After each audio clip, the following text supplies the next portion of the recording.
Magsasanib puwersa na ang dalawang matagal nang magkaribal sa larangan ng pagiging depensiba. Walang iba kundi si Jek Junela at Don Makandili Katindig. Isa kaya ito sa mga banta ng signal na kailangang paghandaan ng ibang kupunan? Ano sa palagay nyo? Pero bago pa man ang lahat, huwag mo namang kalimutang mag-subscribe at i-spike ang notification bell para lagi kang updated sa mga volleyball ganap. Hindi na mapipigilan ang pagsasanib puwersa ng dalawang magkaribal lang noon, magka-tandem na ngayon. Mula sa magkalaban hanggang sa magkaibigan, magsasama sina Jek Junela at Don Makandili Katindig pagkatapos ng mahabang kasaysayan ng pagtutunggalian. Kung maaalala natin, kahit pa man sa PSL ay magkatunggali na ang dalawa sa kanilang pagiging magaling sa floor defense. Talagang walang lapagan ng bola at sa mga buwis buhay dive nila. Samantala, ang pagpirma ng star libero na si Don Makandili Katindig sa Signal ay isang kapanapanabik at inaabangan na PVL off-season.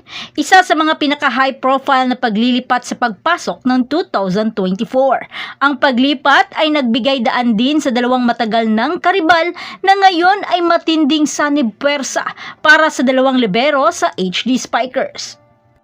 Ang dalawang libero ay naging anchor ng Signal at F2. Matagal na rin si Jek sa Signal at dekada na rin. Habang si Don naman ay simulat sa pool ay sa F2 na rin ito noon pa man. Kaya ang pagsasanib puwersa ng dalawa ang pinakaaabangan ng lahat at for sure, walang lapagan ng bola.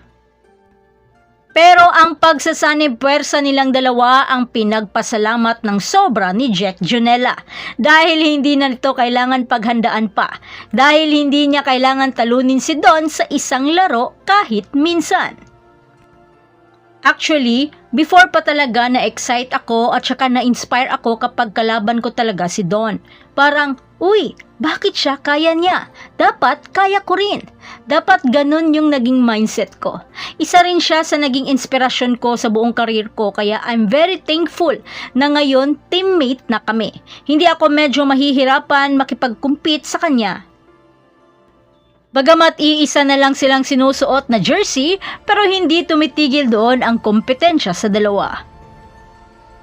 Dito, healthy competition kami. Syempre hindi rin tayo magpapahuli and challenge accepted ito for me kasi pag nakikita ko si Don, nag-e-extra hard work. Syempre nagaganon din ako para equal lang yung nakukontribute namin sa team. Dagdag pa ni Jek Junela.